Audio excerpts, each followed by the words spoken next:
अगर किसी भी फील्ड के हो, आप म्यूज़िक के हो या एक्टिंग के हो या किसी भी आर्ट वे में हो, अगर आप आर्ट के उस पे हो तो आपको सबसे अच्छी बात है कि आपको अच्छा इंसान बनाती है। एरोगेंसी अच्छी बात है लेकिन एक लिमिट तक। तो मुझे लगता है कि एक्टिंग सिचुएशनल बहुत होती है। नमस्कार, मैं हूं तुषार और आप देख रहे हैं सौगंध टीवी। एक्टिंग की अगर बात की जाए तो बहुत सारे एक्टिंग के प्रोसेस होते हैं और हर जितने भी बड़े बड़े कलाकार हुए हैं, अगर एक्टर की बात की जाए तो सबके प्रोसेस बहुत अलग अलग है। चाहे वो वेस्टर्न एक्टर हो या फिर इंडियन एक्टर हो, साउथ के कुछ एक्टर्स जो काफ़ी कमाल के हैं। तो हमारे साथ थिएटर एक्टर एक मौजूद है, उनसे हम बात करते हैं एक्टिंग प्रोसेस के बारे में, क्योंकि थिएटर में एक्टिंग का जो प्रोसेस है वो क्या होता है, क्या मेथड एक्टिंग होती है, स्पॉन्टेनियस एक्टिंग होती है या फिर और क्या, मतलब एक्टिंग में वो कुछ नया करते हैं, क्या करते हैं, सब पे बात करेंगे। तो चलिए बातचीत शुरू करते हैं। भाई, सबसे पहले तो एक पहला सवाल, एक्टिंग क्या है? मतलब कि इन जनरल एक जो थिएटर आर्टिस्ट होता है उसके लिए एक्टिंग क्या है, अगर डिफाइन किया जाए तो? भाई अगर इन जनरल आर्टिस्ट सबसे जो मेन चीज़ है, सबसे बड़ा वर्ड है आर्टिस्ट। वो आर्टिस्ट आप अगर किसी भी फील्ड के हो, आप म्यूज़िक के हो या एक्टिंग के हो या किसी भी आर्ट वे में हो, अगर आप आर्ट के उस पे हो तो आपको सबसे अच्छी बात है कि आपको अच्छा इंसान बनाती है, जो एक आर्टिस्ट है।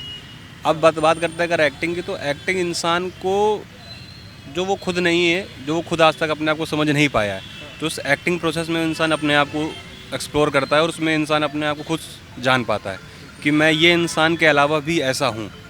जो इंसान अपने अंदर चीज़ें व्यक्त नहीं कर पाता कि प्रेशर पे आके या किसी भी कारणवश कि आप अपने फैमिली में नहीं बता पा रहे हो, या आप अगर सोसाइटी को देख के बात करो तो सोसाइटी में आपने खुल के बात नहीं बोल पा रहे हो, आप अपने विचार या थॉट्स नहीं रख पा रहे हो, तो आप एक्टिंग में आप एक्टिंग को टूल के तौर पे यूज एक्टिंग को टूल के मीडियम के तौर पर आप वो यूज़ कर सकता है, जिससे वो अपनी मन की बात को और अपने व्यक्तित्व को दिखा सकता है। इस बात से मुझे रणबीर कपूर की एक बात याद आती है। रणबीर कपूर ने जब वो रोम कॉम फिल्में करते हैं तो उन्होंने एक बार कहा था कि मेरी जो मतलब कि रॉकस्टार और तमाशा जैसी जब फिल्में मिलती हैं तो वो बहुत आसान होता है करना उनके लिए, लेकिन जब ये जवानी है दीवानी जैसी फिल्में मिलती वो ज़्यादा मुश्किल होता है।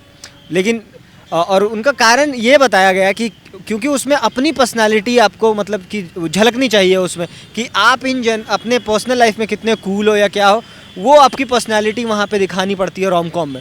तो मतलब कि जो एक इंट्रोवर्ट इंसान है उसके लिए बहुत मुश्किल हो जाता है इस तरीके के कूल जो कैरेक्टर प्ले करने के लिए।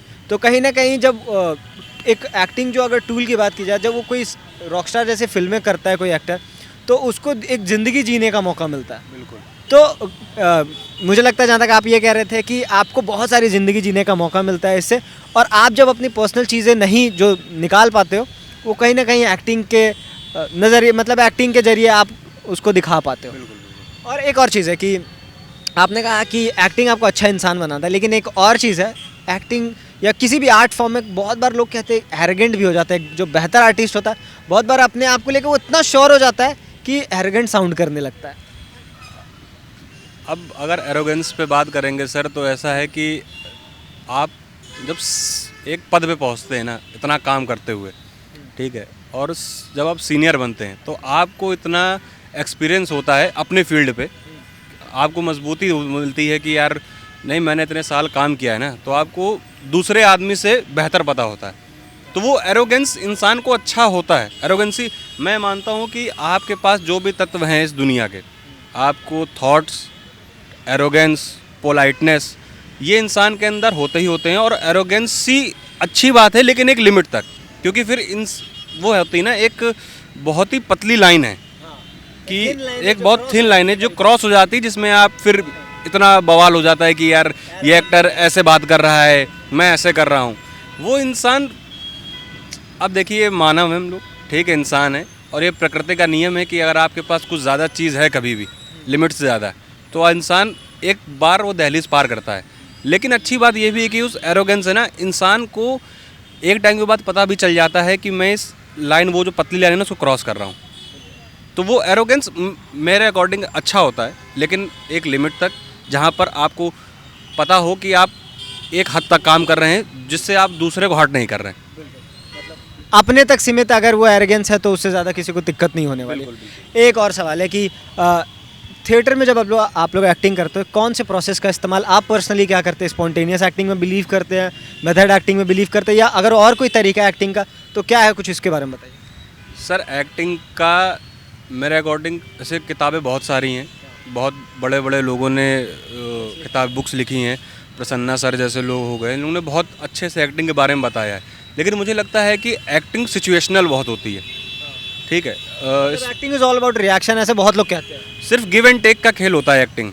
अगर मैं आपसे कुछ बोल रहा हूँ तो आप उसका नॉडिंग कर रहे हैं कि अच्छा, आप उस पर रिएक्ट कर रहे हो, ये सिचुएशनल है।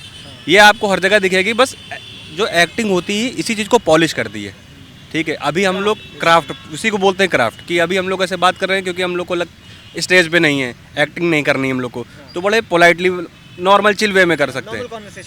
लेकिन अगर वही बस थिएटर पे आता है ना, थिएटर पे आता है या कैमरे के सामने आता है, तो इंसान थोड़ा कॉन्शियस होता है। तो बस एक्टिंग उस वही प्रोसेस है कि आपको थोड़ा सा स्ट्रेंथ देता है, कॉन्फिडेंस देता है, बस इसी चीज़ को पॉलिश करके कि आप अच्छे से कर सकते हो, यही होता है। आपने कॉन्शियसनेस की बात की, एक कैमरा कॉन्शियसनेस भी बहुत लोग कैमरा कॉन्शियस होते हैं बहुत लोग।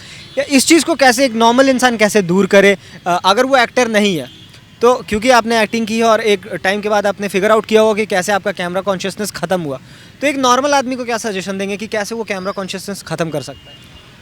नॉर्मल आदमी, पहले बात तो अब ऐसा है कि नॉर्मल आदमी कैमरे पे आएगा ही नहीं।